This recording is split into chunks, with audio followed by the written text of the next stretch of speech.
Fala, minha gente, muito bom dia, estamos no ar, agradecendo a sua companhia, obrigado por nos receber na sua casa, no seu trabalho. A partir de agora você fica com as notícias aqui de Santa Catarina. Marista, bom dia. Bom dia, Fernando, bom dia para todo mundo, ficamos juntos até 1h da tarde. Dá só uma olhada neste ataque de fúria que aconteceu aqui em Santa Catarina. Lá vai o jovem de preto, ali um carro estacionado, ele cai, aí tenta de novo, vai lá, opa, escorreguei. Por que que ele está quebrando este veículo? Você vai entender o motivo já já. Ele quebra tudo. O que tem de vidro, ele quebra. Já já a gente conta mais detalhes desta história. Quase 500 mil eleitores com mais de 70 anos podem votar, mas não são obrigados em Santa Catarina. E será que eles vão comparecer neste domingo? Daqui a pouco tem a reportagem. E você também é da época que tinha pastel, coxinha, refrigerante para vender na cantina da escola? Olha, esses alimentos aos poucos foram sendo proibidos. E agora tem novas regras para os consumos nas escolas aqui de Santa Catarina. Já já a gente traz a reportagem. E hoje tem a nossa terça do emprego, só pelo Cine. São mais de 11.500 vagas disponíveis essa semana aqui no estado. Então, quem está precisando de trabalho, fica ligadinho que já já a gente fala sobre isso. Tem também os detalhes da previsão do tempo. Estamos no ar, fique com a gente.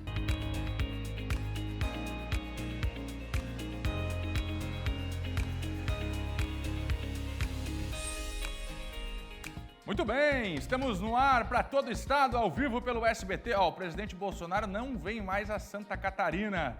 Assunto para Cláudio Prisco Paraíso, ainda hoje. Informação confirmada agora há pouco. Vamos ver como é que está o tempo lá fora. A gente abre essa edição mostrando a previsão do tempo. Lages na sua tela, Marister. Lages acordou assim, ó, nublada nessa terça-feira. A região serrana vai ficar assim hoje, hein? Pouquíssimas aberturas de sol, chuvinha e muitas nuvens. Vamos para o norte do estado, Joinville, ver como é que está a maior cidade do estado. Por lá o tempo está um pouco mais aberto, a gente consegue ver um pouquinho do céu azul ali, mas ainda assim com muita nebulosidade. Vamos ver a capital agora? Também aqui na região da Grande Florianópolis, olha, por aí a gente tem um pouquinho mais de céu aberto, a presença do sol em alguns momentos do dia, mas ainda com predomínio de muitas nuvens por aqui. Então, a terça-feira, a gente vai ser assim, de sol entre nuvens aqui no estado, mas tem previsão de chuva, especialmente no oeste e também no norte do estado, a partir da tarde. Mas existe a possibilidade também dessa chuvinha um pouco mais fraca em todo o nosso mapa. E hoje as temperaturas sobem um pouco, as máximas podem chegar aos 24 graus. Então, olha só, na região oeste, com mais possibilidade de chuva hoje à tarde, máxima de 21 graus.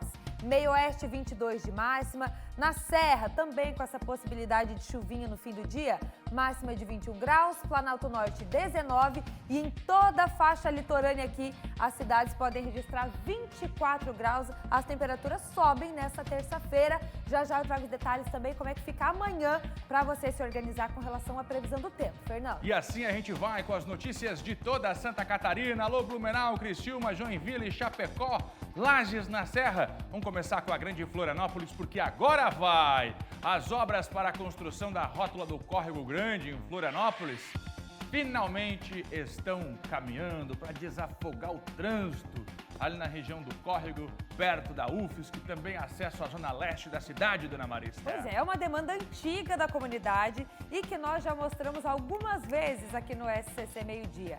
As desapropriações já foram feitas e as demolições estão a todo vapor. Vamos para lá e é ao vivo. Alô, Morgana! Vem pra cá mostrar todos os detalhes. Olha ali, ó. Atrás da Morgana tinha uma casa aí, hein? Tinha um prédio aí, tinha uma casa antiga que já tá no chão para dar espaço à rótula, Marister. Agora vai, hein? Tem prazo de conclusão, dona Morgana. Bom dia. Bom dia. Oi, Fernando. Oi, Maria. Bom dia para quem está nos acompanhando. O espaço está bem diferente do que a gente mostrou no início do mês, né? Tudo já foi abaixo, aquele imóvel que tinha aqui e os estabelecimentos, e o terreno já foi limpo no sábado para que possa começar então a construção dessa rótula aqui entre as ruas João Pio Duarte Silva e Sebastião Laurentino Silva, no Córrego Grande. Bem aqui onde a gente está, tinha uma padaria, logo atrás tinha uma residência, uma lavação desapropriação e também uma borracharia que foram tudo abaixo. No comecinho do mês a gente esteve aqui e a prefeitura tinha concluído a desapropriação e a indenização desses estabelecimentos e dessa residência para as empresas que vão executar essa obra poderem dar o start, e foi o que aconteceu durante esse final de semana. Quem está fazendo essa obra são algumas empresas que têm um termo de ajuste de conduta, um TAC, com o Ministério Público, empresas que têm empreendimentos aqui nessa região e estão executando essa obra. A princípio, o prazo inicial passado por essas empresas era de 90 dias para a conclusão dessa rótula aqui no Córrego Grande. Então, como o terreno foi limpo no final de semana, a gente estima aí 3 meses mais ou menos de conclusão, se seguindo esses 90 dias repassados primeiramente pela empresa. O espaço aqui está aberto, é esse, né? Uma obra muito esperada pela comunidade e que também tem expectativa de melhoria no trânsito, principalmente nos horários de pico, final de tarde. Esse ponto fica bastante complicado. Mas antes de encerrar, quero dizer para vocês que a dona Maria Zélia, nossa telespectadora, acabou de passar aqui e pediu para a gente comentar sobre a situação das calçadas. E nisso vinha mais uma mãe com o bebê, também teve dificuldade de passar com um carrinho. E a gente está mostrando para vocês que a situação das calçadas também está complicada. Então também fica registrado aí o pedido da comunidade, além da rótula. E é claro que a gente continua acompanhando o andamento dessas obras e voltando para atualizar a comunidade aqui do Córrego Grande sobre como está a situação por aqui. Volto com vocês. Obrigada, Morgana, pelas informações. Então, prazo aí de 3 meses mais ou menos, Fernando. Agora já demoliram as casas depois de pagar as indenizações. Agora sai a rótula para melhorar o trânsito. Quem corta da região da UFSC para a Lagoa, Zona Leste, pega um trânsito danado. Agora a rótula pretende resolver este problema. Tá quase chegando o selo de resolvido. Tá quase. Tá quase, Fernando. Você sabe que a gente está acompanhando desde o começo. E a gente adora colocar esse selo, né? Daqui a pouco a gente traz ele aqui. Vamos seguir? Deixa eu ver. Rapaz, o homem ficou bravo. Ih, vem cá, vem comigo.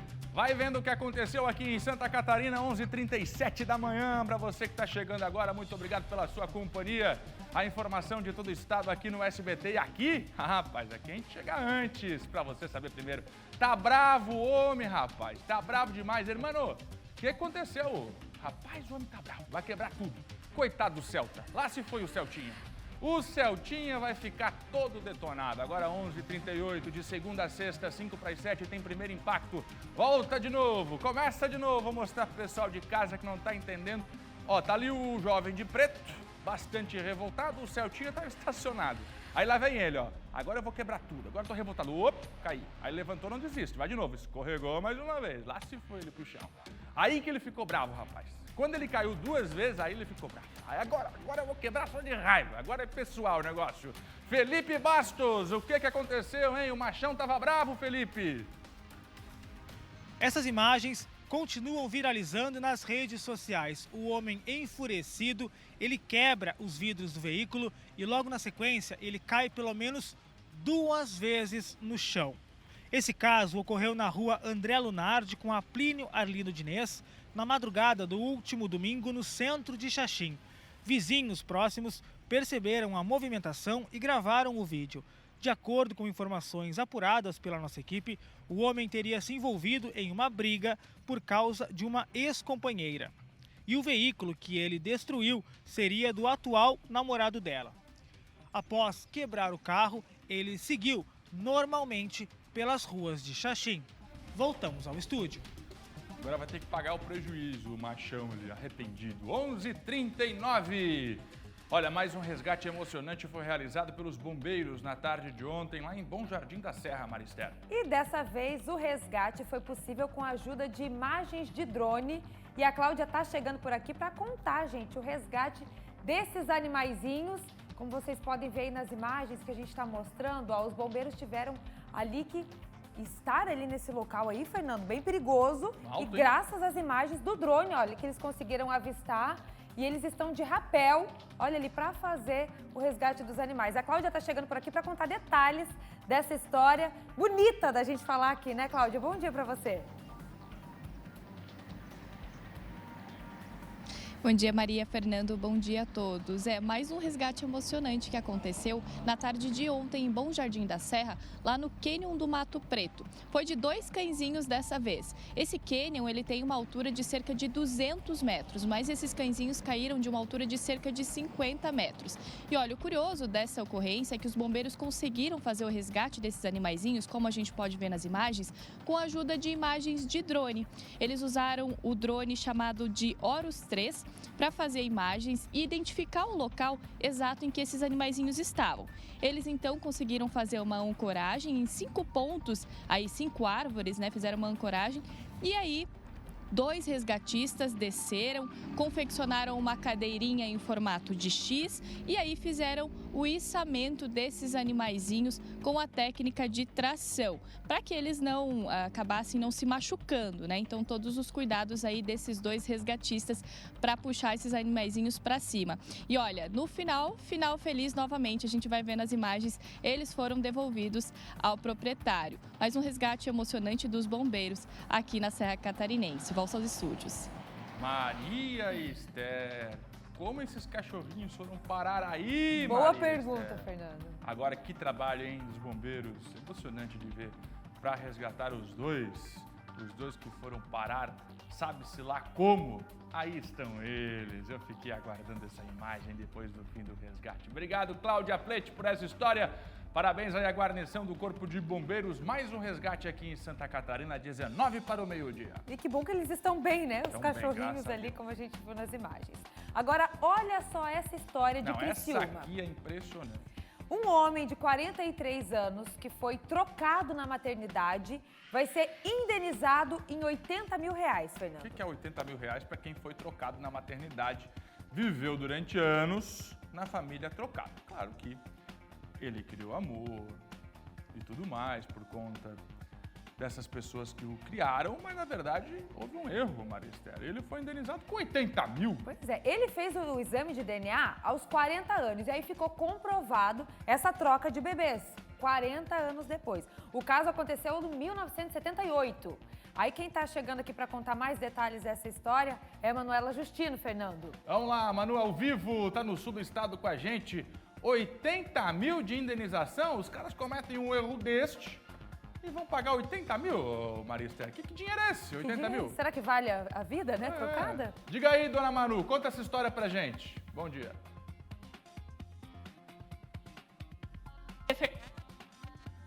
Exatamente, 80 mil. Ela tem condição de voltar, né? Deixa eu ver se ela consegue voltar agora, porque essa história é impressionante, viu? Quando contaram pra gente agora pela manhã aqui, não é possível. Não é possível. O sujeito foi trocado na maternidade e viveu durante anos com a família trocada. Vamos lá, ela tá de volta. Vai lá, Manu, complementa pra gente essa Pedir pra história. segurar.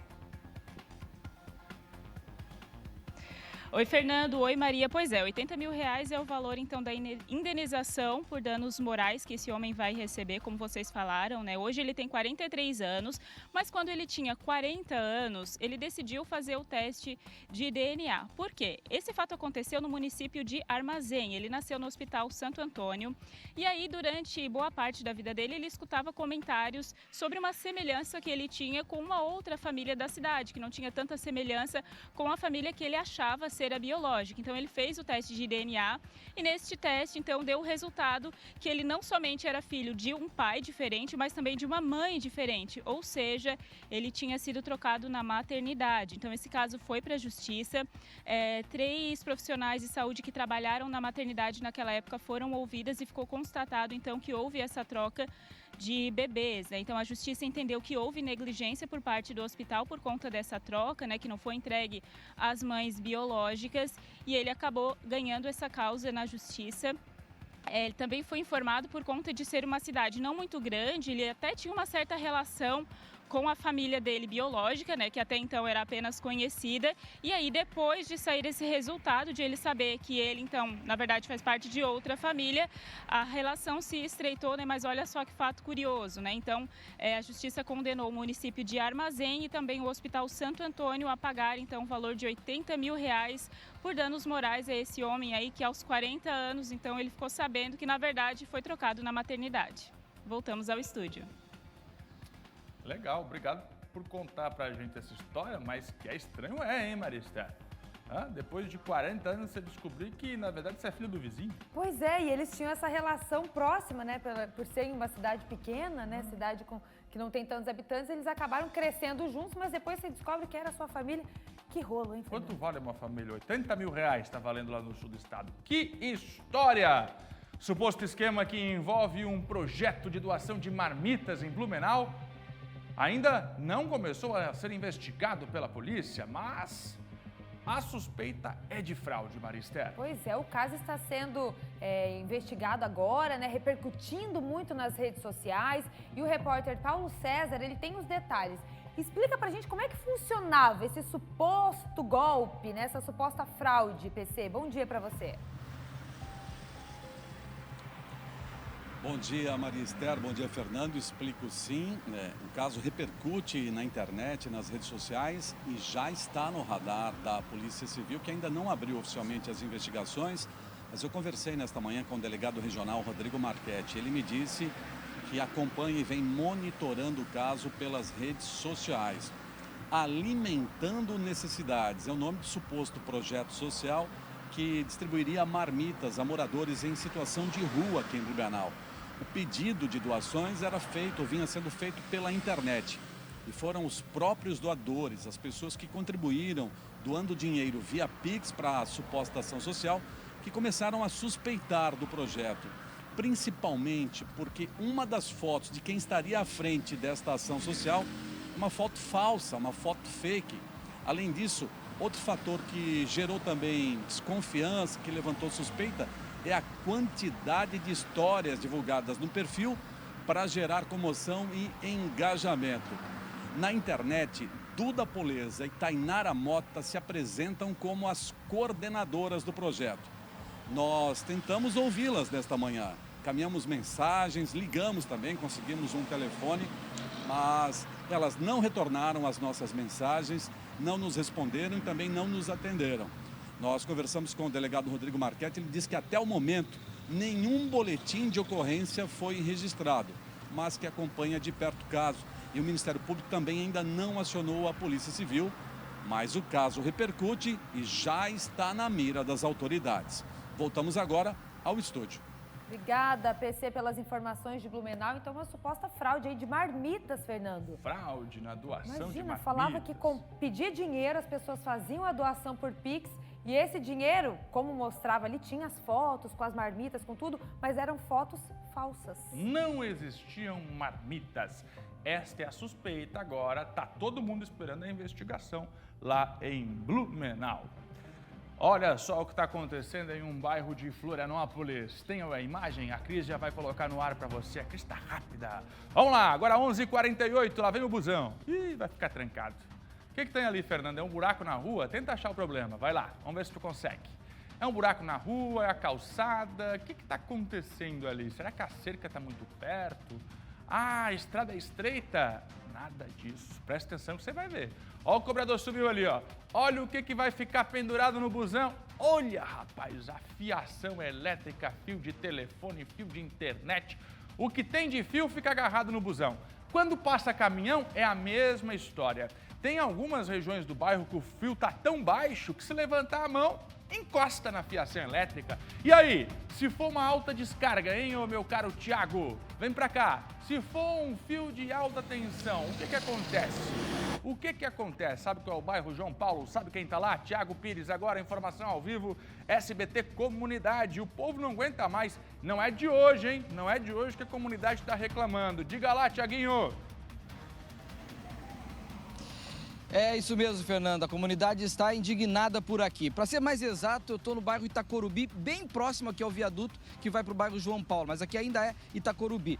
Eu estou bem em frente ao local onde foi colocado esse vídeo, vocês registraram esse vídeo. Sabe qual é o motivo disso tudo?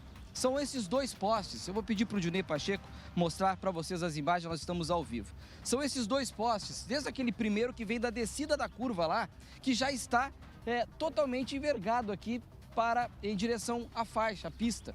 E por isso faz essa barriga aqui com os fios, fazendo com que elas caiam em cima da pista. Vocês estão vendo lá em frente, aqui também, aqui, Dinei, dá para ver bem, ó, a diferença da parede que vê que o poste está bem inclinado. Isso faz com que esses fios aqui, e o Dilnei vai mostrar bem para vocês viram aí no vídeo, esses fios aqui, ó, eu vou no meio da pista aqui, porque é aqui que o fio está, ó, no meio da pista. Carros passam por baixo dele, mas caminhões, ônibus, conforme vocês viram, encostam nele aqui. E aí fazem este estrago. Só não aconteceu nada pior porque ainda não enganchou na velocidade que desce os ônibus e caminhões por aqui. O Gerson é morador e fez essa denúncia pra gente. E mais do que a denúncia pro SBT, ele já fez a denúncia na Celesc. Os fios que vocês estão vendo aqui é de cabeamento de telefone, é de internet, mas a responsabilidade dos postes é da Celesc. Essas outras empresas, elas alugam, digamos assim, os postes para colocar esse fio. Gerson, já há muito tempo está acontecendo isso aí? Nós estamos com essa solicitação com a Celesc desde o dia 17 de agosto. Mas o fio da forma que está, ele já está aí desde o mês de julho. E vocês receberam alguma resposta dessa denúncia, desse protocolo de agosto? Não, nenhuma resposta. Nenhuma resposta ainda. Qual é o medo de vocês que vocês têm por aqui? A preocupação é machucar alguém, né? Além de estragos materiais, aí é de cair em cima da pista e machucar pessoas e carros, né? Que possam estar passando na hora do incidente, né? Fernando, Maria Esther, os postes estão bem inclinados e qualquer caminhão que enganchar nestes fios vai fazer a alavanca e vai vir tudo abaixo, inclusive os postes que já estão ali quase caindo. Então, o protocolo já foi feito em agosto, conforme aqui o Gerson comunicou, e agora a gente aguarda uma posição da Celesc. Os cabos aqui não são de alta tensão, claro que não, a alta tensão está lá em cima. Só que a responsabilidade do poste é da Celesc e por isso vocês querem que algo seja feito, né, Gerson? Sim, de preferência o quanto antes, né? Antes que aconteça o pior, né? Perfeito. Bom, eu tô louco para ver o selo do resolvido aí. Eu tô louco para ver se você resolve, Fernando.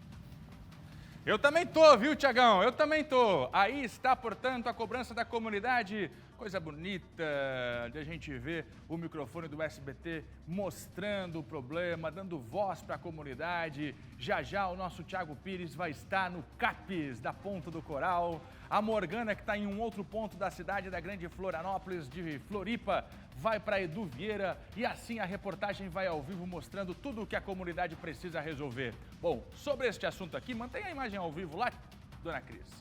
Mantenha a imagem ao vivo porque a Celesc acaba de me mandar uma nota. Quer saber o que ela falou? A Celesc está informando que já notificou as empresas de telecomunicações responsáveis sobre esta situação dos cabos que estão fora dos padrões exigidos em normativa técnica ali na rua Coronel Luiz Caldeira, no bairro João Paulo, em Florianópolis. E que eles devem ser retirados até o final da manhã desta terça-feira. Pois bem, hoje, 27, então não foi ainda, viu, Celesc? Então ainda não foi. Estou mostrando para você ao vivo aqui, nem eu que estou dizendo, tá? A imagem está mostrando. Ser até o final desta terça-feira, não foi não, não foi. Caso o serviço não seja realizado, como não foi, a equipe da Celesc será deslocada para realizar o trabalho. Então a gente tem que aguardar o caminhão da Celesc, porque não foi, né, Tiagão? Fernando, olha, por incrível que pareça, está chegando aí, nesse momento aqui algumas equipes. É o milagre do SBT. Acho que fazer esse pedido aí da Celesc. Boa, Tiago. Olha Como aí, as coisas acontecem. Por incrível que pareça, acontece. estão chegando nesse momento. Se pensar positivo, acontece. Tudo acontece. Esse é o poder do SBT, né? Poder. Milagre.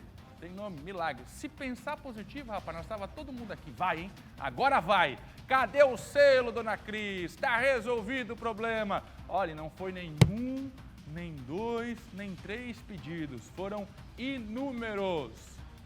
Aí o seguinte, o Thiago apareceu lá ao vivo. Olha aí o milagre acontecendo, rapaz. Coisa bonita de se ver. O selo tá na tela, Tiagão. O selo tá na tela, tá resolvido.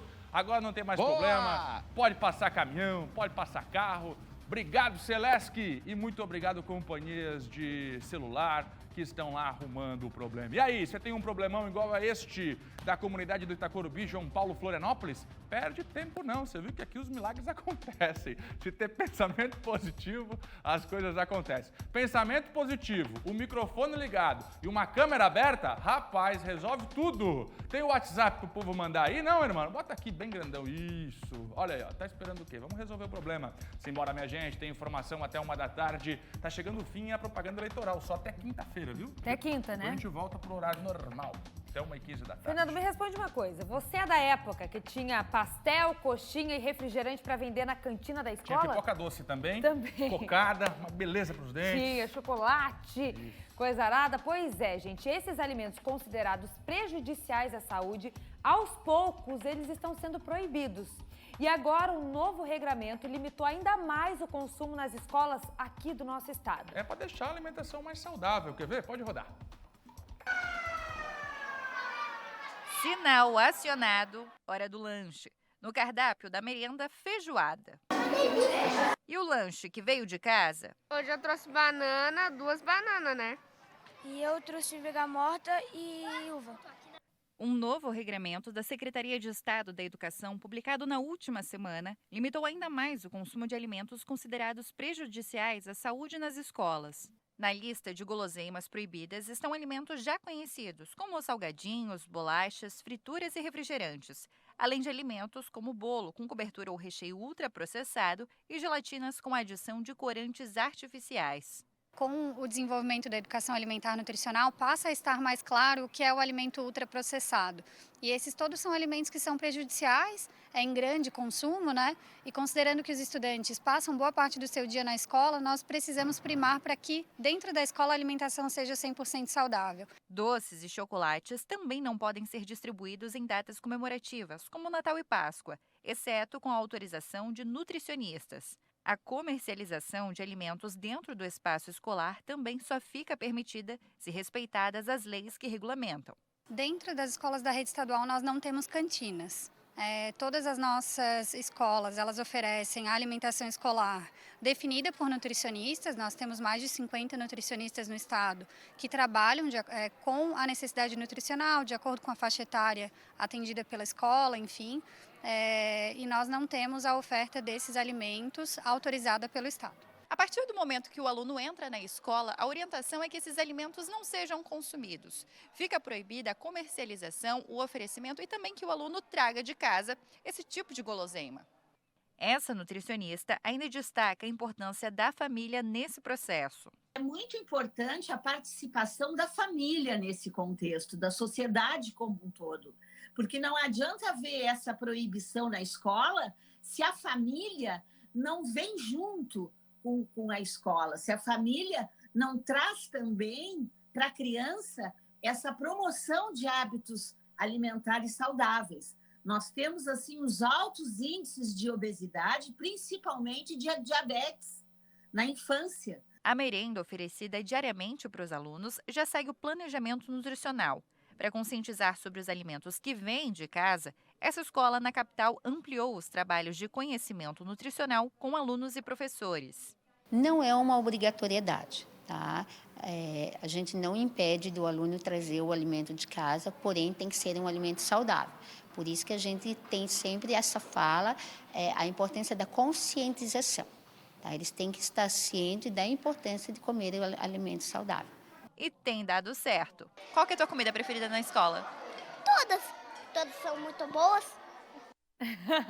É isso, começa na escola e levar também esses hábitos saudáveis para dentro de casa. Lembrando então que no portal SCC10 você encontra a lista completa desses alimentos, né, que vocês podem conferir lá no scc10.com.br. Agora a gente vai para o Direto ao Voto.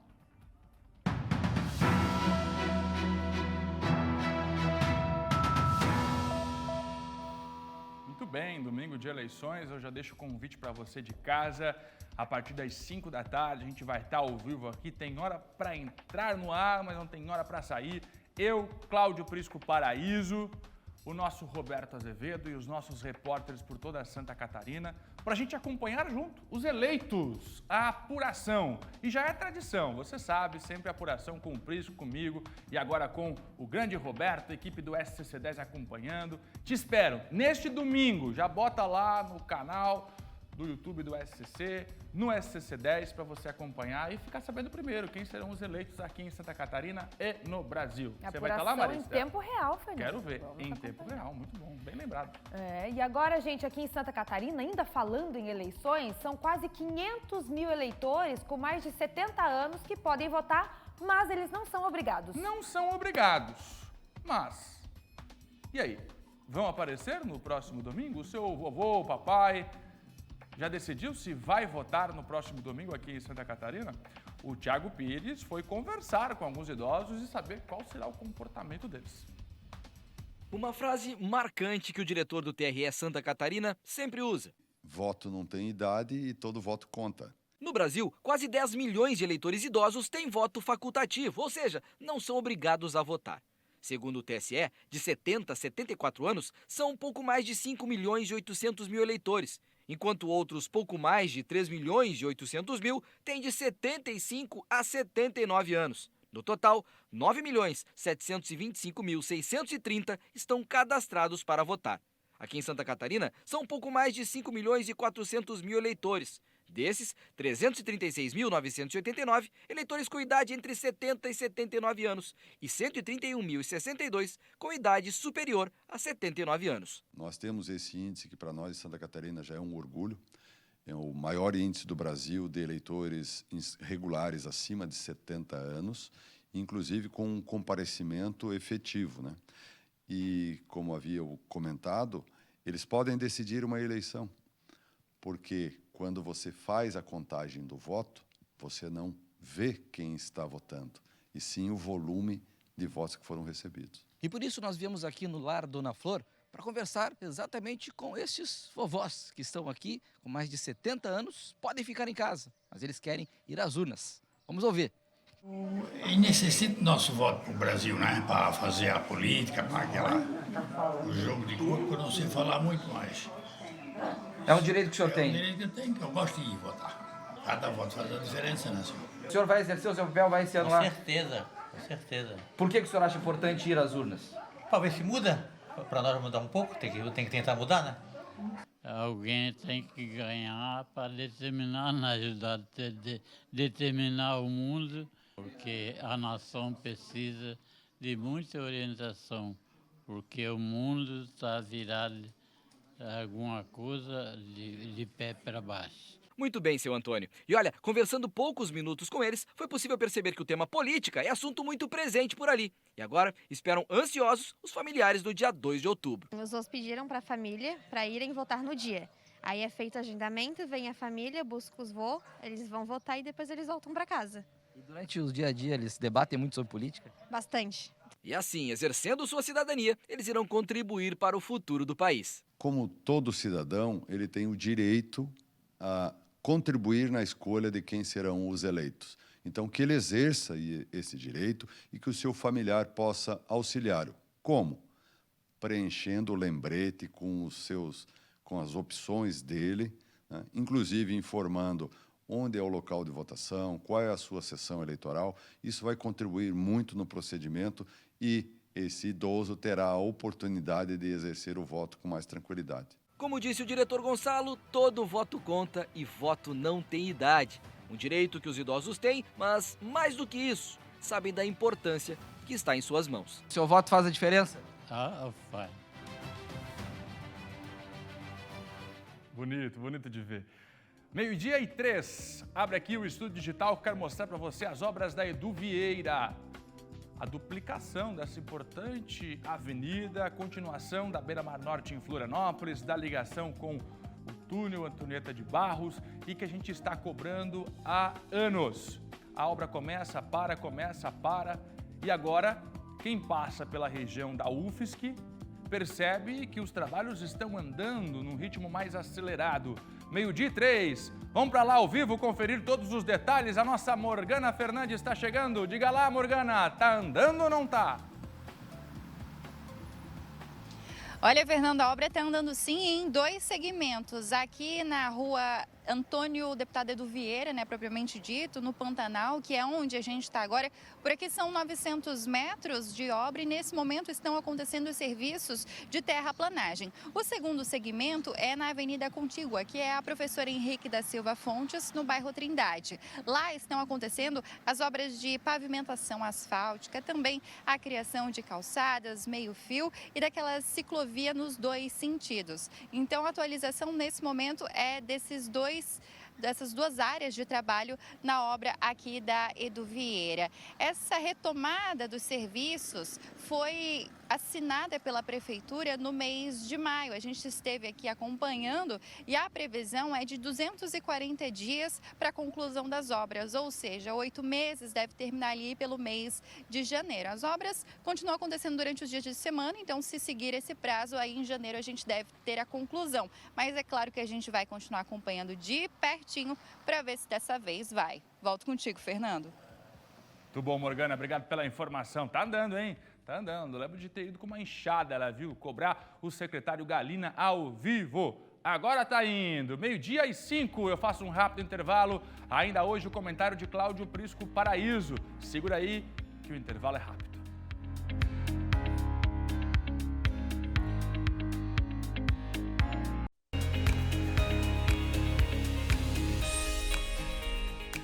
Muito bem, vamos lá conversar com a Ana Paula Bittencourt, que está me chamando direto da redação do SCC10.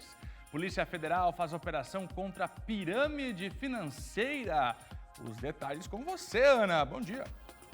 Oi, Fernando. Bom dia para você e bom dia a todos que nos acompanham em casa e também no ao vivo do SCC10. Fernando, a Polícia Federal fez nessa manhã de terça-feira uma operação contra uma organização criminosa suspeita de fraude por pirâmide financeira, como você falou. Estima-se que mais de 400 pessoas foram lesadas em valores que podem ultrapassar 30 milhões de reais. A organização, segundo a PF, é composta por mais de 15 empresas e atuou entre os anos de 2017 e 2020 aqui em Santa Catarina e também em São Paulo. Aqui no estado, Fernando, os mandados de busca e apreensão foram cumpridos em Rio do Sul, Itapema, Porto Belo e Videira e foram apreendidos veículos, documentos, joias, diversos celulares e relógios. Também teve uma pessoa presa em flagrante, Fernando, por posse ilegal de armas de fogo. Todos os detalhes sobre essa operação lá no nosso portal scc10.com.br. Direto ao voto.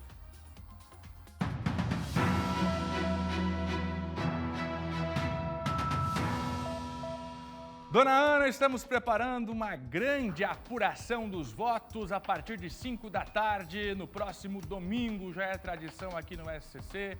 Eu, Prisco Paraíso, agora reforçando a equipe da apuração e da opinião, Roberto Azevedo. Como é que funciona? A gente entra ao vivo com hora para entrar, sem hora para sair e você vai conhecendo os eleitos. A gente vai passeando cidade por cidade, urnas abertas, deputados estaduais, federais, senadores, os estados brasileiros e também eleição para presidente. Você vai vendo tudo em tempo real. Os números saem da urna direto para a tela do SCC, por isso eu te espero 5 da tarde no domingo. Agora, vamos falar de oportunidade, hein, Ana? Fernando, hoje a gente vai falar, na verdade, de prisões. Nenhum eleitor poderá ser preso ou detido a partir de hoje, terça-feira, exceto em caso de flagrante ou cumprimento de alguma sentença criminal por crime inafiançável.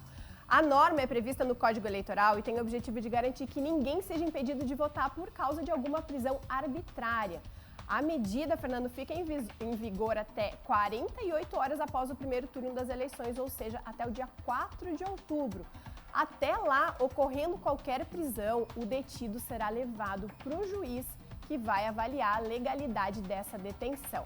Então, todos os detalhes, como a gente já fala sempre, todos os dias a gente reforça aqui, scc10.com.br/direto ao voto, a gente traz todos os detalhes, dúvidas e está acompanhando aí desde abril, Fernando, os detalhes das eleições 2022. Por isso que eu digo, é uma grande oportunidade de não ser preso nessas eleições. Obrigado, Ana! SCC10 e a cobertura das eleições. Agora a gente fala de uma outra oportunidade, não é de não ser preso, agora é uma oportunidade de trabalho. Vamos para a terça do emprego.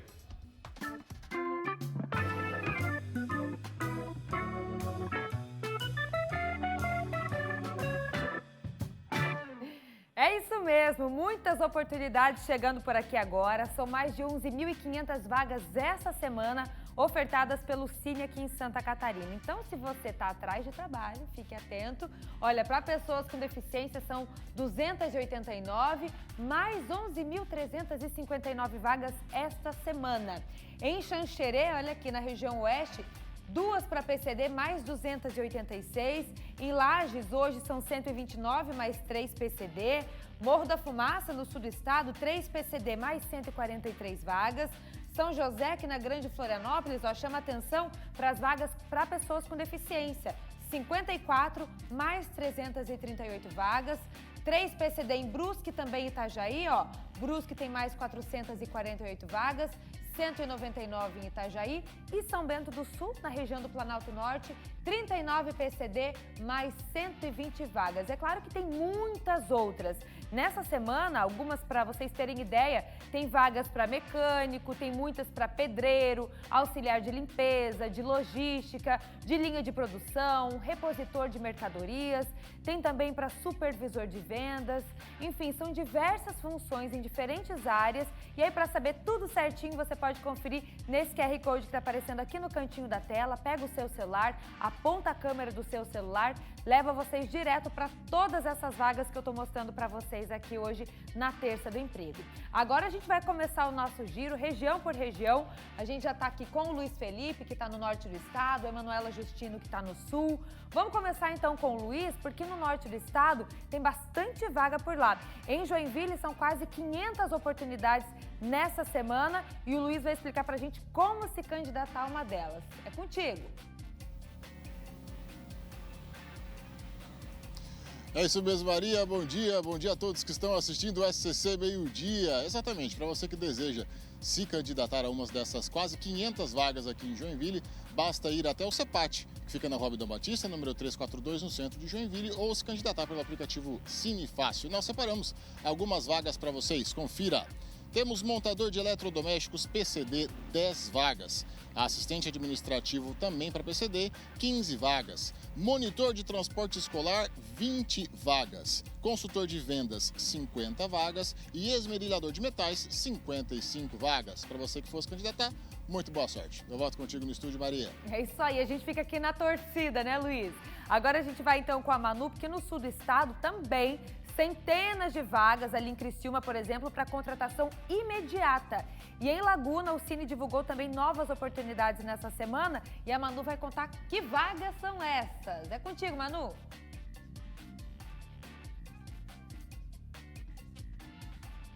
A gente está sem o microfone da Manu? Então tá bom, enquanto a gente vai para o sul do estado arrumar essa conexão com ela, eu vou mostrar as vagas agora da região oeste. O Balcão Municipal de Empregos de Chapecó está com mais de 800 vagas disponíveis para quem quer entrar no mercado de trabalho. O repórter Felipe Bastos tem as informações. É isso mesmo, e aquelas vagas mais urgentes a gente preparou para você naquela tradicional tela de toda terça-feira aqui do SCC Meio-Dia. São elas então: auxiliar administrativo e financeiro RH, vendedor interno e externo, auxiliar de produção em máquinas e metalúrgica, garçom, atendente de balcão para café, padaria e franquias, pintor industrial, residencial e automotivo, caixa, técnico em informática, climatizador, manutenção e segurança do trabalho, montador de estrutura metálica, elevadores e internet, auxiliar de limpeza e serviços gerais, pedreiro, carpinteiro e servente de obras, pintor predial e industrial, motorista com carteiras de habilitação C, D e E e auxiliar de cozinha. Lembrando que as vagas estão disponíveis na página do Balcão Municipal de Empregos de Chapecó, no site da Prefeitura. Depois é feito o agendamento para as entrevistas, que podem ser feitos pelo telefone que aparece na tela. Voltamos ao estúdio. Boa, Felipe. Oportunidades aqui em Santa Catarina para você que está querendo uma colocação no mercado de trabalho. E lembrando então que no scc10.com.br você consegue conferir todas essas oportunidades. Fernando. Vamos lá, informação para você até 13h. Lembrando que a gente faz uma pausa para a propaganda eleitoral e 1h25 chega toda a turma do A Tarde é Nossa. Bom, mostramos agora a situação da rótula na região do Córrego Grande, em Florianópolis. E a respeito da execução desta obra, ali no trecho da Fazendinha, no Córrego Grande, as construtoras informam que no final de semana foram realizadas as obras de demolição das residências que ocupavam este terreno. Neste momento estão sendo executados os serviços de limpeza e preparação do terreno, bem como a arrumação da calçada, para que os pedestres possam caminhar de forma segura durante todo o período de execução das obras. O prazo estimado para a conclusão do trabalho é 90 dias. após o início dos trabalhos da empresa que vai construir a rótula, cujos orçamentos estão sendo finalizados. Ainda de acordo com as empresas, foram realizadas várias obras que estavam previstas no entorno, justamente para que seja cumprido o termo de ajustamento de conduta para a execução deste trabalho. Assinou o contrato, 90 dias para concluir, e as calçadas serão reforçadas para que os pedestres possam passar com mais segurança ali na João Pio Duarte e Silva. Vamos seguir de informação com você até 13h, o jornalismo do SBT. Vamos lá.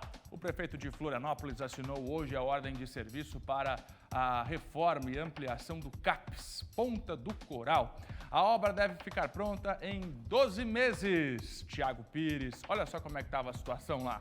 Mas agora os trabalhos devem começar. Vamos para lá ao vivo? Diga aí, Tiaguinho, como é que está a estrutura?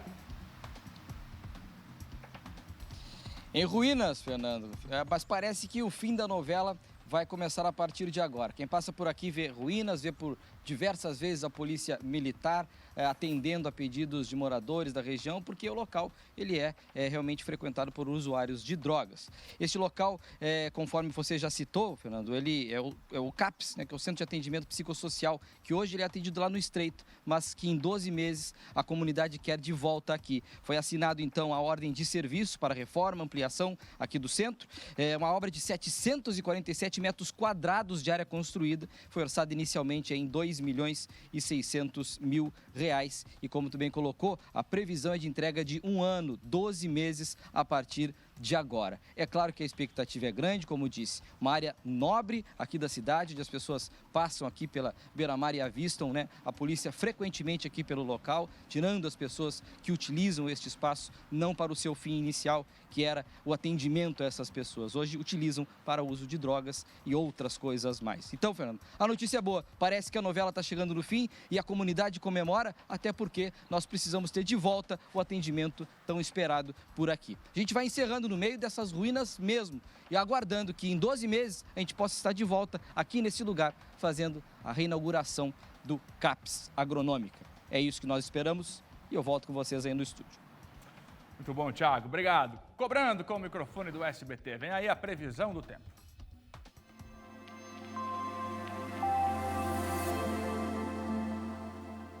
Vamos lá então com a previsão para essa terça-feira, uma terça-feira de sol entre nuvens aqui em Santa Catarina, mas tem previsão de chuva, especialmente do oeste até o norte do estado a partir da tarde. Mas essa possibilidade dessa chuvinha, gente, vale para todas as regiões. E hoje as temperaturas sobem um pouco mais, vocês vão ver que elas chegam até a 24 graus aqui na faixa litorânea, toda a faixa leste, sul do estado, Grande Florianópolis, no Vale e também no norte do estado. Na Serra, chega a 21 graus hoje, é a mesma máxima também da região oeste. Planalto Norte hoje não passa de 19 graus, com mais possibilidade de chuva agora à tarde também. E na região do meio-oeste, máxima de 22 graus nessa terça-feira. Agora a gente vai ver como é que ficam as temperaturas para amanhã, para vocês se organizarem. A gente também vai ter um dia com muita instabilidade, muitas nuvens, né? Elas seguem predominando aqui no estado. A gente vai ter ainda algumas poucas aberturas de sol, mas tem chuva a partir da tarde. Vocês vão ver que amanhã as temperaturas não sobem tanto. As máximas não vão passar dos 20 graus. Ó, em Lages, amanhã máxima de 14. Rio Negrinho, 15, Criciúma, 15 também de máxima amanhã. Em Joaçaba, na região ali do meio-oeste, mínima de 12, máxima de 18 graus. Chapecó, amanhã, 20 de máxima. Blumenau, também com chuva a partir da tarde, máxima de 17. Floripa tem 20 de máxima amanhã. E Joinville, mínima de 17 e máxima de 19 graus. Temperaturas mais amenas nesta quarta-feira. Vamos de esporte? Bora lá!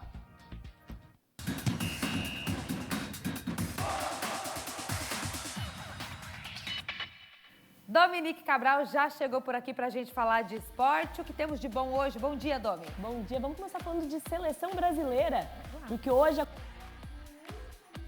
antes da Copa do Mundo, dia importante para o técnico Tite testar os jogadores. Quem tem os detalhes é ele, João Venturi. Olá pessoal, um abração para todo mundo. A seleção brasileira está pronta para o último teste antes da convocação final para a Copa do Mundo. Amistoso nesta noite contra a Tunísia no Parque dos Príncipes, 8h30 da noite, hora local, 3h30 da tarde, hora de Brasília. E o Brasil deve ter pelo menos 2 alterações em relação àquela equipe que venceu a Gana na última sexta-feira. Danilo recupera a posição na lateral direita, que foi do Éder Militão, e uma mudança do meio para frente. Sai Vinícius Júnior e entra Fred para fazer a dupla de meio-campo ao lado do Casimiro. Segundo o técnico Tite, essa formação dá um pouco mais de equilíbrio ao time. E a gente perguntou ao Tite ontem se o time que encara a Tunísia, que começa jogando contra a Tunísia, vai ser o time que vai começar também a Copa do Mundo. O Brasil estreia no dia 24 de novembro contra a Sérvia e a expectativa é de que esse time, já que é o último teste, possa ser o time de fato titular. E o time te disse que não, que a formação sim está decidida, mas que os nomes ainda podem mudar.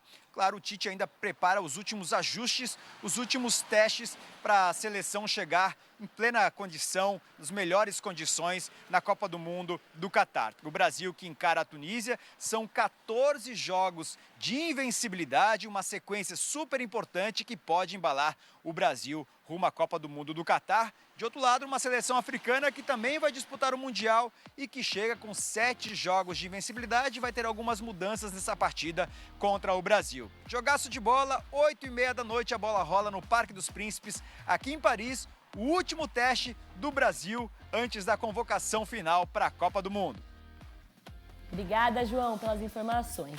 E o mês de outubro vai ser marcado por grandes decisões. Sul-Americana, Copa do Brasil e Libertadores da América. E quem fala sobre todos esses jogaços é ele. Fala, Theo!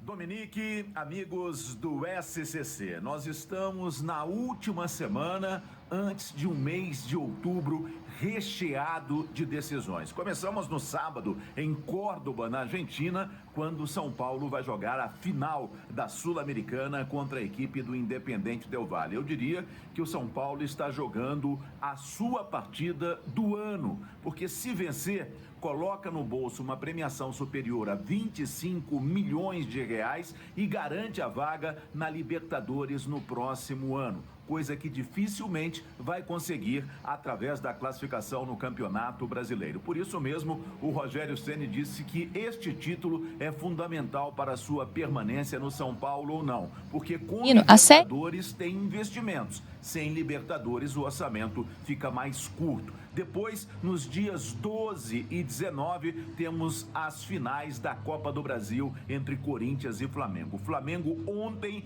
em menos de 6 horas, vendeu 55 mil ingressos para o jogo da volta no dia 19 no Maracanã. A torcida vai fazer a parte dela. E no dia 29, com transmissão aqui no SBT, a grande final da Libertadores da América entre Flamengo e Atlético Paranaense em Guayaquil, no Equador. É um outubro recheado de emoções. Um outubro para quem gosta do bom futebol. Um forte abraço e cuidem-se bem. E a gente adora um bom futebol, né, Theo? Agora a gente fala de futsal feminino. Já começou a Série Ouro do Campeonato Catarinense da modalidade. E nesse final de semana o destaque foi para as Leoas da Serra, que venceram por 17-1. A Cláudia Prete já está aqui com a gente e vai contar tudo pra gente desse campeonato que começou no final de semana. Boa tarde, Cláudia. Boa tarde, Domi. Boa tarde a todos. É isso mesmo. Foi nesse domingo que teve início a Série Ouro do Campeonato de Futsal Campeonato Catarinense de Futsal Feminino. E olha só, a gente tem 6 equipes competindo nesse campeonato. São a Associação Female Futsal, o Leoas da Serra, a Associação Barrateiro de Futsal, Floripa de Futsal, Dago Esporte Clube, Associação Esportiva e Cultural Amigos do Esporte. No último final de semana, nesse domingo, se enfrentaram o Dago Esporte Clube, que perdeu por 1-6 do Barrateiro Avan Futsal. E olha, o destaque, como a gente falou, foi para o Leoas, que venceu o Floripa Team Futsal por 17-1. O Leoas da Serra é o atual campeão aí dessa modalidade, né? O campeão estadual da Série Ouro. E a equipe soma 4 conquistas na história. Agora elas tentam, então, o Penta. Os próximos jogos só acontecem, então, no dia 13 de outubro. E você pode ficar por dentro aí de todas as informações dos próximos jogos em futsalsc.com.br. Volto aos estúdios, Domi. Obrigada, Cláudia, por todas as informações. E hoje tem Santos e Atlético Paranaense pelo Brasileirão. Os outros jogos dessa rodada acontecem nesta quarta-feira. O esporte de hoje vai ficando por aqui e amanhã tem mais, Maria. Amanhã tem mais, Dominique. Valeu! Tchau. E a gente vai agora para o intervalo. O SCC Meio Dia já volta. Não sai daí, não.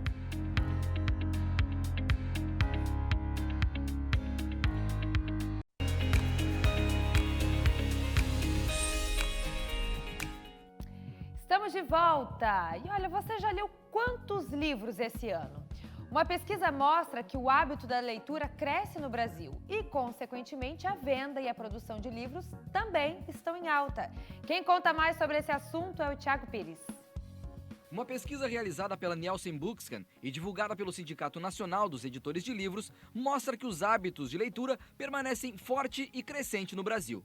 Para se ter ideia, só no período entre 6 de dezembro de 2021 até 2 de janeiro de 2022, foram comercializados 5,4 milhões de livros no país, o que representa o crescimento de 4,9% em relação ao mesmo período de 2020. Nas obras gerais, o aumento de produção foi de 39,2% em 2021 em relação a 2020, chegando à marca de 112.194 exemplares. Em 2021, o setor superou as expectativas. Em relação a 2020, teve um crescimento no volume de 29,3%. Agora, quando se fala em faturamento, o crescimento foi de 29,2%. Em números reais, foram vendidos 55 milhões de livros, o que equivale a uma movimentação de 2,28 bilhões de reais.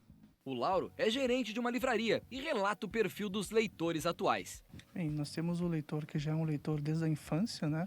Que é aquele que teve os seus pais estimulando a leitura, os professores que marcaram a vida dele. Mas também, cada vez mais, nós temos leitores que nascem nas redes sociais.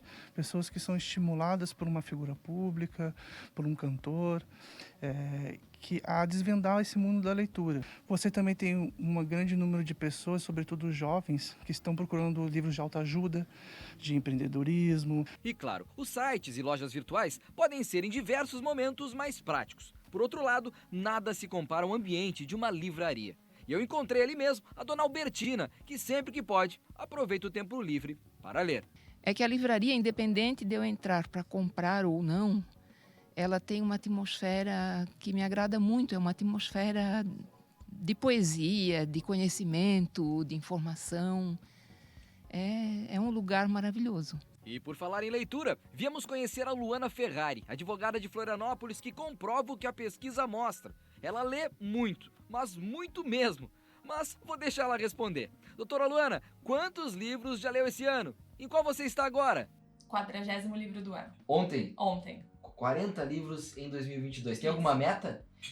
A meta era 48, mas então agora eu já acho que eu vou conseguir superar. Pois é, e ela tem tudo demonstrado ali na listinha, os nomes dos livros lidos em 2021 e 2022. E ela explica como pegou esse gosto pela leitura. Desde muito pequena, o meu vizinho é jornalista, então a gente brincava de fazer jornal e fazer reportagem. E daí disso veio o hábito da leitura. Agora, uma dica, Luana. Com a correria do dia a dia, como reservar um tempo para ler? Para conseguir ler numa rotina tão corrida como a minha, a gente tem que ter um programa de leitura, né? E eu faço esse programa de leitura todos os dias à noite. Como o livro é uma coisa que me relaxa, eu costumo ler sempre 1 hora antes de dormir. Agora, diz aí, lendo tanto livro assim, algum você já deve ter escrito, né? Já! Acho que a consolidação de qualquer pessoa que gosta de leitura é escrever um livro, né? E eu tive a oportunidade ano passado de escrever esse livro, Advocacia por Elas. É um livro escrito só por mulheres advogadas. E a tecnologia também colocou à disposição das pessoas o e-book, equipamento utilizado para ler livros em formato digital. A Luana também tem um aparelho, mas como sou curioso, tive que perguntar Qual a preferência aí? O livro físico ou o digital? Eu prefiro o livro físico. Acho que o cheiro, o toque é muito... Eu gosto de grifar, gosto de anotar no livro. Eu já imaginava, Luana, mas eu fiz essa mesma pergunta pro Lauro, proprietário da livraria.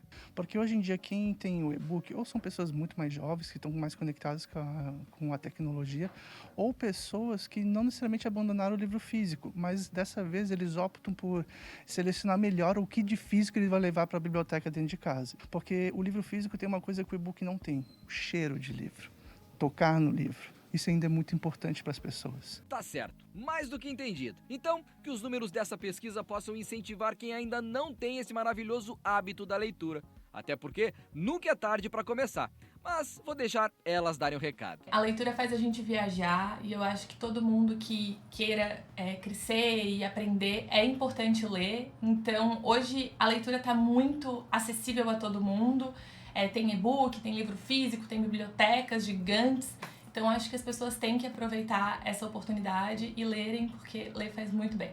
Eu sei que cada pessoa, né, tem um caminho para, vamos dizer assim, para se apropriar da vida. Mas a leitura é um grande caminho, com certeza.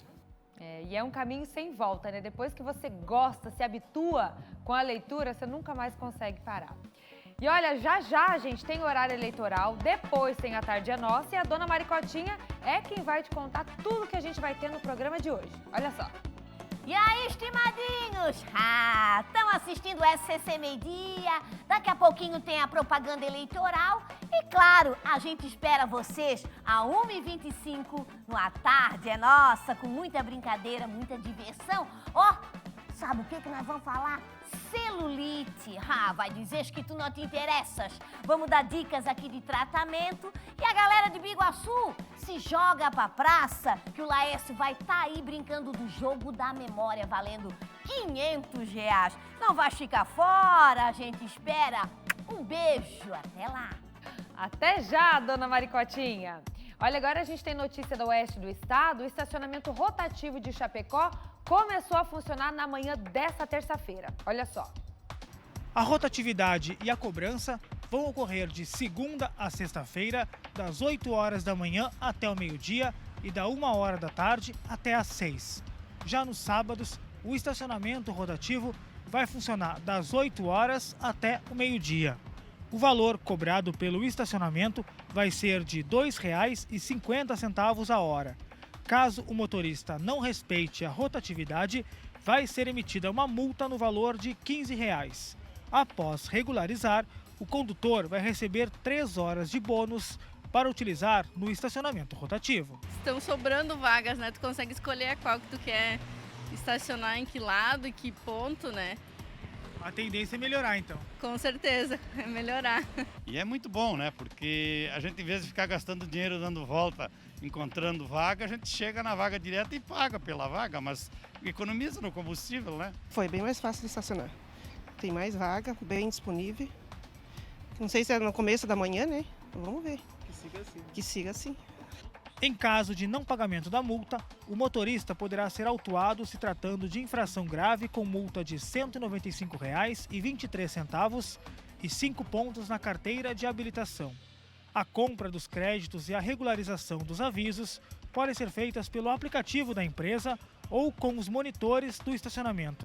A central de atendimento fica na Avenida Getúlio Vargas, número 590N, no centro da cidade. Voltamos ao estúdio. Obrigado, Felipe. Vamos lá para a nossa coluna de política. Já está aqui Cláudio Prisco. Fernando Machado. Tudo bem, Prisco? Antes de a gente começar, rapidinho, no domingo, 5 da tarde, a gente vai fazer a nossa tradicional apuração. Você vai saber primeiro os eleitos com a gente aqui no portal SCC10. 5 da tarde. Está convidado aí. Muito bem. Aí está. Ontem comentamos aqui sobre a vinda de Jair Bolsonaro para uma carreata, motociata, passeata em Joinville, às 2 da tarde de sábado.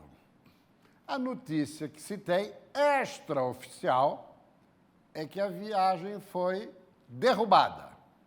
Mas, pelo WhatsApp, acionei hoje pela manhã tanto o Luciano Hang quanto o candidato ao Senado, Jorge Seife, não obtive resposta de nenhum dos dois. Não há uma informação oficial, mas ao que consta, teria sido derrubada pela Coordenação Nacional de Campanha, que não identificou sentido encerrar a campanha presidencial do atual presidente em Santa Catarina. Esse pelo primeiro aspecto. O segundo aspecto, local, regional, até que ponto isso não seria prejudicial para o próprio Bolsonaro, já que viria para dar palanque a Jorge Seife, consequentemente a Jorginho Melo.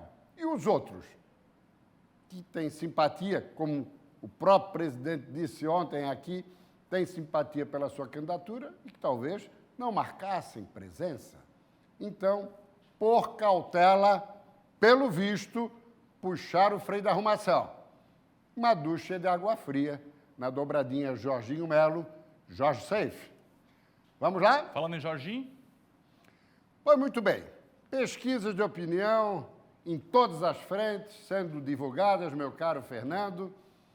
E o que se observa nesse momento é Jorginho Melo, já colocamos isso há umas 2 semanas, 2 e meia, se descolando dos demais candidatos, com a possibilidade de oscilar entre 35 e 40 pontos percentuais no primeiro turno, colado em Bolsonaro e especialmente o 22 na urna eletrônica.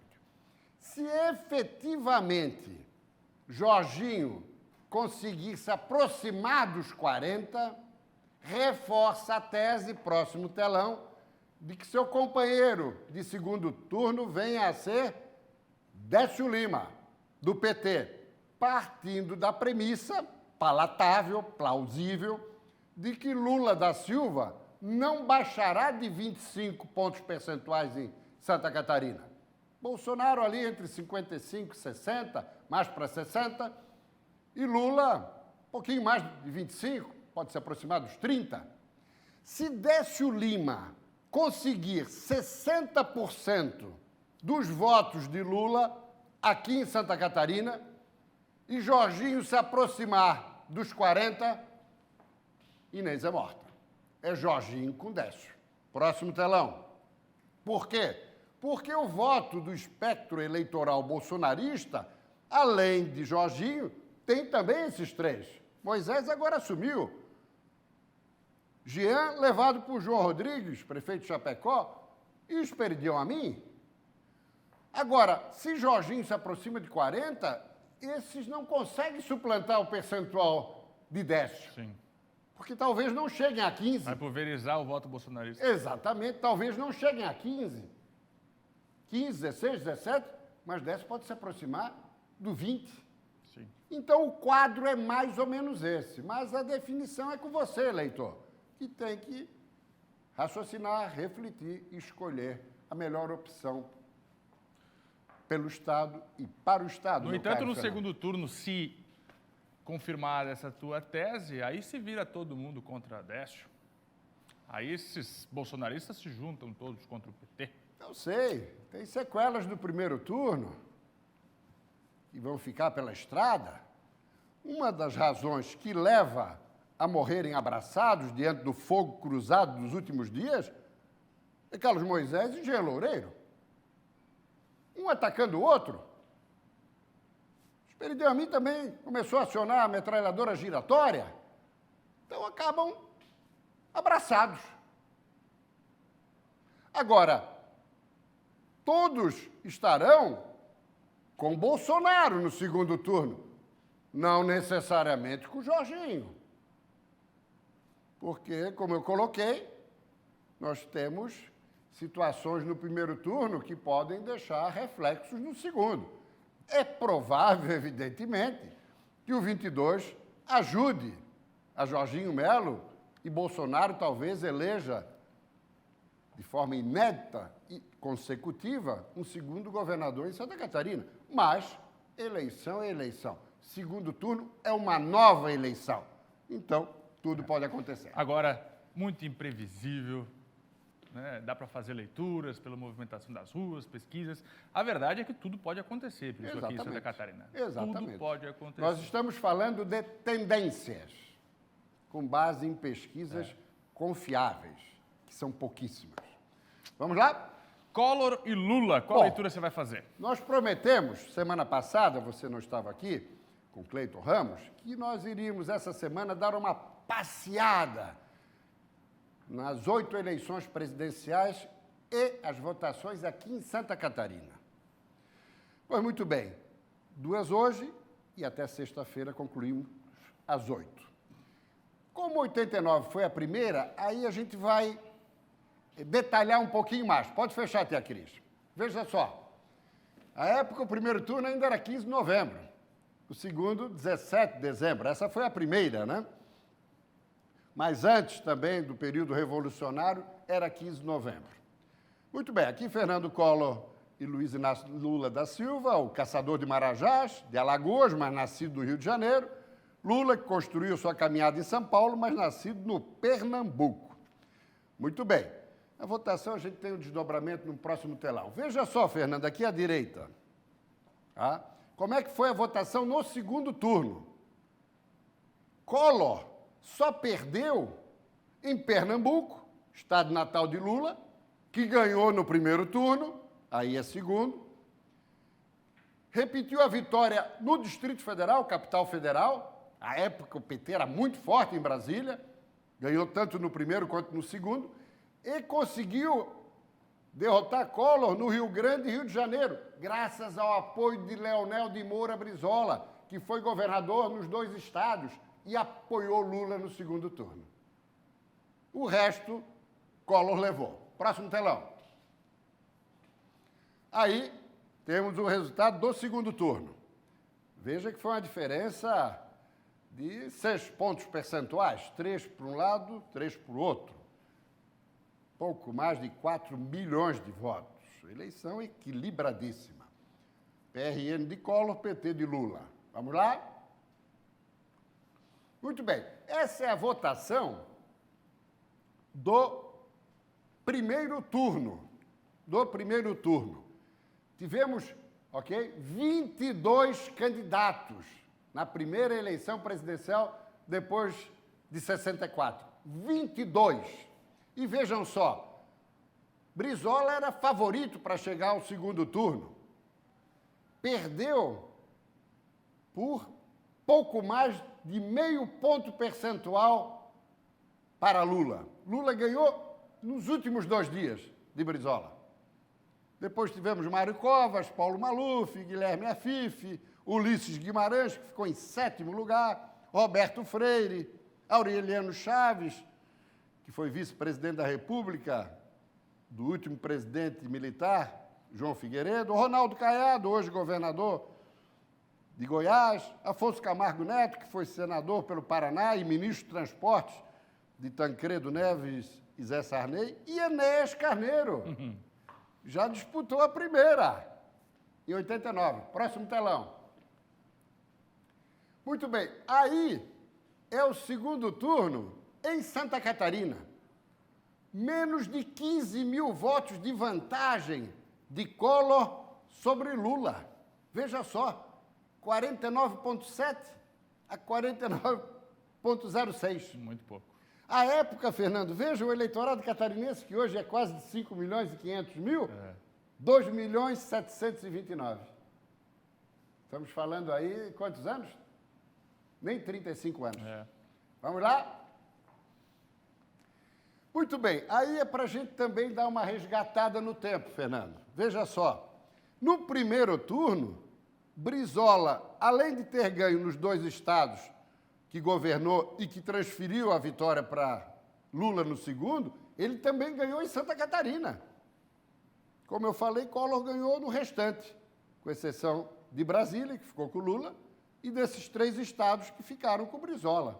E ali, no segundo turno, aquilo que já mostramos no outro telão.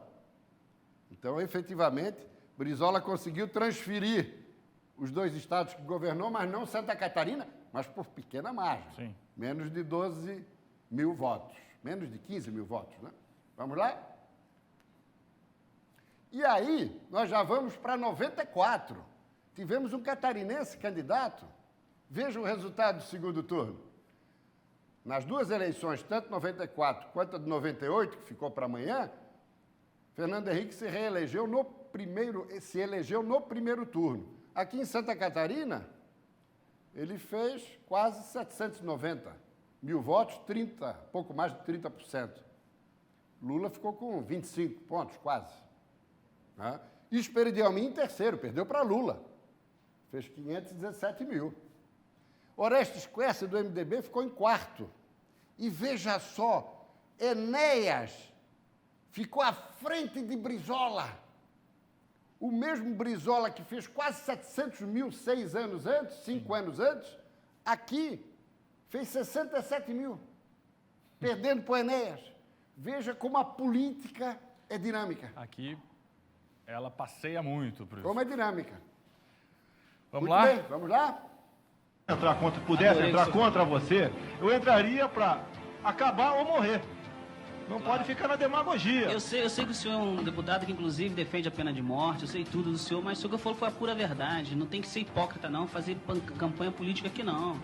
Eu conheço essa história muito mais do que o senhor crê e imagina. O senhor é uma pessoa que prega a pena de morte, mas também não tem rabo preso com ninguém, não.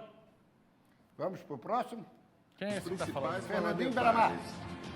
Receberam recursos em espécie do PT, orientaram as suas bancadas a aprovar o projeto, que foi encaminhado pelo governo. Somente o senhor Jair Bolsonaro, do PTB, votou contra a aprovação da referida lei. Todos os demais votaram no sentido orientado pelo líder do governo e do Partido dos Trabalhadores na Câmara dos Deputados. Muito bem. Esse cidadão é Joaquim Barbosa. Foi nomeado ministro do STF por Lula da Silva em 2003. Ficou até 2014.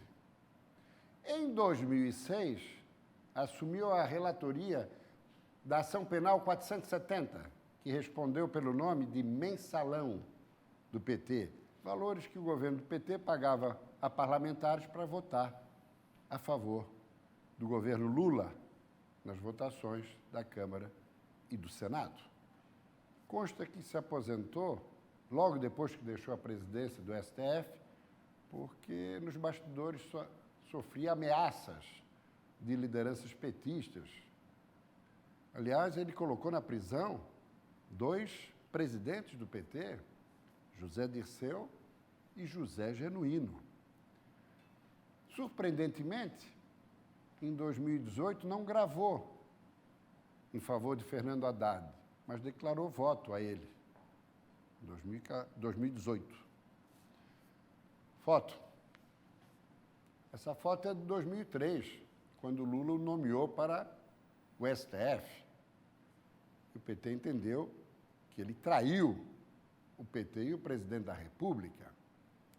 Pois muito bem, Geraldo Alckmin conseguiu que Joaquim Barbosa gravasse um depoimento, que vai entrar na propaganda eleitoral gratuita, um depoimento pedindo voto e declarando voto a favor de Lula da Silva.